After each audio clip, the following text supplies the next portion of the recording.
Hey, what's going on, everybody? It's your boy Kyle Sommers, the bro therapist. And y'all, times are weird right now. This is straight up just, I'm at the office and I'm still seeing some, majority of my people face to face. I've given all of them the option for teletherapy, and the majority of them wanted to come in the office. And, one of the things that I'm super grateful for is that I have an industry that is not being affected in an adverse way from this whole coronavirus. I'm actually busier. And that's not the case for a lot of y'all. My heart really goes out to the people that are out of work right now and that are struggling financially or have a lot of uncertainty. And it's kind of one of the reasons I want to make this video is just this complete feeling of uncertainty that I think most of us feel. And just like many of y'all, I'm constantly like looking up information to give me reassurance, and I'm just not finding it. There's just no way you can get reassurance no matter how much data you look at or how many experts talk. You'll get so many conflicting messages that you don't know what to think, and it just kind of puts us in a constant state of fear.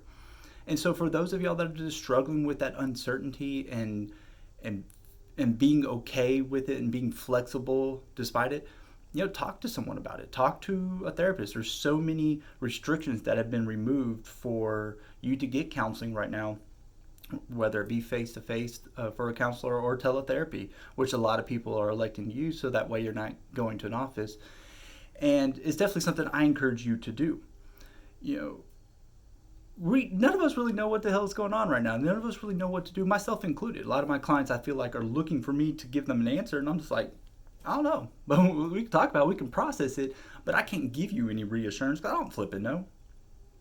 But one of the things that's really, in the past, couple of days especially, I've been trying to latch onto is, okay, what good can come out of this? And I think a lot of good is actually going to come out of this. More than just from a procedural standpoint on how we as a society respond to a pandemic. Evidence for that is how Taiwan is responding to the coronavirus as they had their bad experience with SARS. So they had much better infrastructure put into place to deal with this kind of thing. I think we will get something like that too, where we're better able to respond in not so much of a knee-jerk fashion. And I think there's a lot of different policies that could come out of this that would be beneficial for us as a whole. From a mental health standpoint, there's a couple of positives that I really think could benefit us individually and as a society. When I'm working with people in counseling, one of the most important things that they will all hear from me is just experiencing what it is that you're feeling. Not trying to dismiss it, not trying to minimize it, not trying to ignore it, but truly develop and really strengthen your own emotional intelligence by acknowledging it, expressing it, and feeling it, and therefore understanding it. And there's really no way avoiding all this anxiety that most of us are feeling, because it's just a constant, right? It's affecting most parts of our day and allows us to sit in that uncertainty, and that's going to benefit us down the road in how we deal with future situations of uncertainty. That is, I think, is something that we won't know now, but we will know down the road on how we respond, and we can thank this freaking experience, right?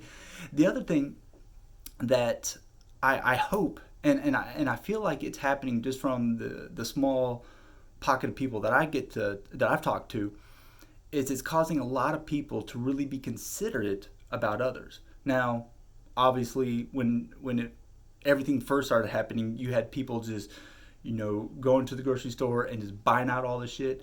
Well, that's not being considerate. That's actually being inconsiderate, right? People hoarding different supplies, flipping toilet paper. Yeah, I know everybody's tired of hearing about toilet paper, but shit, we gotta wipe our butts, right? Everybody needs their fair share of toilet paper. So, not necessarily that situation is reflective of people being considerate, but the virus itself. Healthy people like myself are not the people to be concerned about it. The people to be concerned about it are the people with the underlying health issues, diabetes, heart disease, somebody that's elderly, all those different factors that can make this virus for them much more significant, much more severe. So it's causing healthy people to be considerate about getting it and transmitting it to someone who is not as healthy. And I think for a lot of people, it might be one of the most, you know, it may be one of the few times in which they're forced to be considerate of others, because maybe in their mindset it's always been about them. And while not everyone's going to do that, that's okay. I think a lot of people will. And the more you spend time trying to be considerate of other people's feelings, other people's health, other people's well being, I think that makes you a much more well rounded individual. And I think as a society, that definitely betters our society as a whole when you have more considerate people looking after one another. So that's something that I also hope comes out of this. And, only time will tell. But, as a mental health therapist, that's just something that I hope for. So anyways, guys, again, my message to y'all is to be flexible during all this. Talk to someone. Be considerate of your fellow neighbor. And yeah, just continue trying and just hang in there. All right, y'all. Y'all have a great day. I'll see you later. If you liked the video, hey, subscribe, like, share, do all that good stuff you know to do. I'll holler at your boy later.